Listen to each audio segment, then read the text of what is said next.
Thank you so much, Representative Buckmeyer. It's a great pleasure to be here today, and I appreciate that very kind introduction. It's good to see so many of you getting up early on a Saturday morning. I know that when we're at these conferences many times after our state night the night before, and I know what you do. I was with my Oklahoma delegation last night that we would probably like to sleep in on a Saturday morning. So I appreciate all of you joining us here today, and it's a great pleasure to be here. And Alan, we appreciate all that you do for this fine organization. It's good to see you and to be able to continue to work with ALEC. And I'd like to say that coming before this group today is kind of like being back home. It's back to where I originally had my good conservative roots with ALEC and spending time with friends, and I've had the opportunity to continue my friendship over the many years with many of our representatives and senators and see them in different offices. In fact, I understand that there's quite an alumni club. In fact, ALEC and I have been talking about how we can encourage more of an true alumni association of ALEC former members, and that we have around 86 or so members in Congress right now who have been former ALEC members. And so there you go. If you want to know what you need to do next, you can become a congresswoman, a senator, or even a lieutenant governor, maybe governor, president, whatever it might be. All those things are open to you. And Linda was also telling me that the auto dealers, the auto manufacturers, the big three per se, have called ALEC and said, you know, maybe we need to come talk to our state elected officials too. They get it. Even they know. Not only do you need to go to Congress and talk before Congress about issues impacting their industry, but they're even reaching out to members of ALEC, which I think speaks very well of you and the work that you do. And even to this day, as I think about policy on the national level, I'll frequently tell my staff, go to ALEC and look at their website and look at the model legislation, whether it's on the Small Business Committee or whether it's on transportation issues or health care, whatever it might be, because I still find that great legislation is developed within these groups of people, both in the private sector and the public sector, who come to the ALEC meetings. So thank you all for all that you do with this group. It's exciting.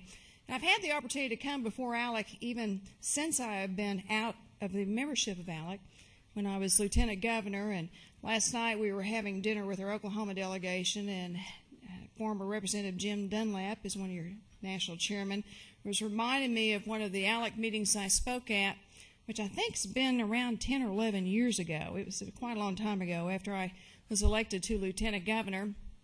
And I was so thrilled. It was kind of like going to your high school reunion. You're going up in front of friends that you've known, and you think, I get to go back and be their speaker.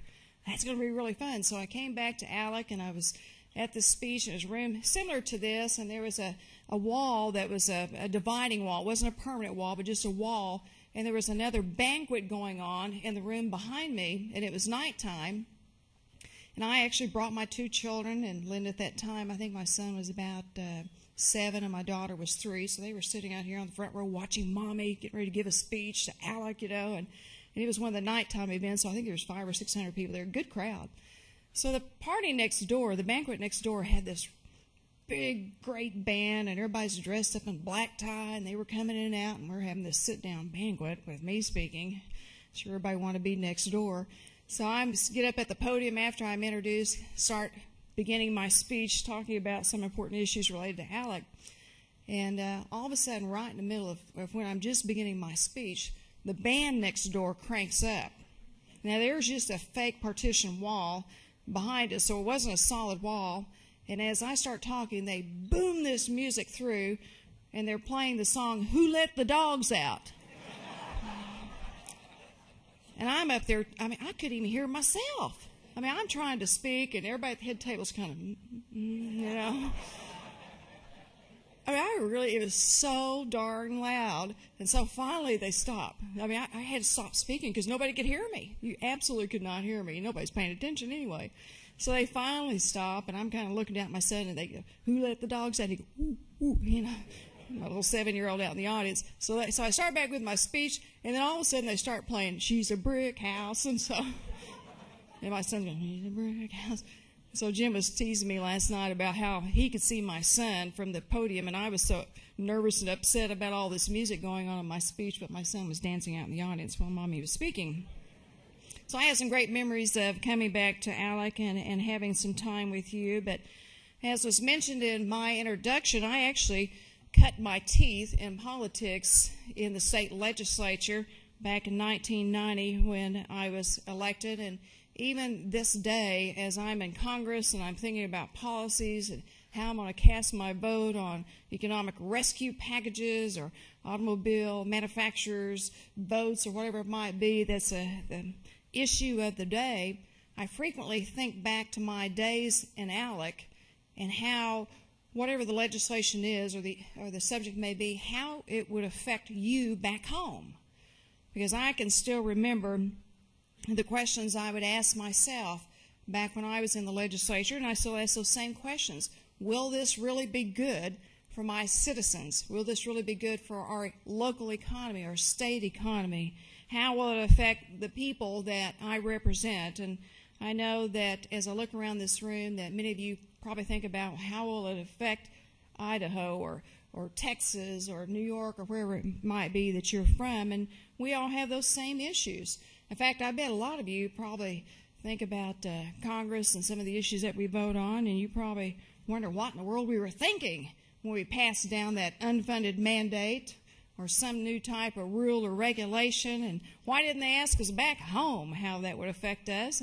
And some of you probably think like I do, what in the world were they thinking when they didn't do that right, when they had some type of legislation that we have maybe made the wrong decision, maybe it was dealing with something like EPA regulations or No Child Left Behind and unfunded mandates. There's so many things that Congress deals with that might even be better left to the states to deal with.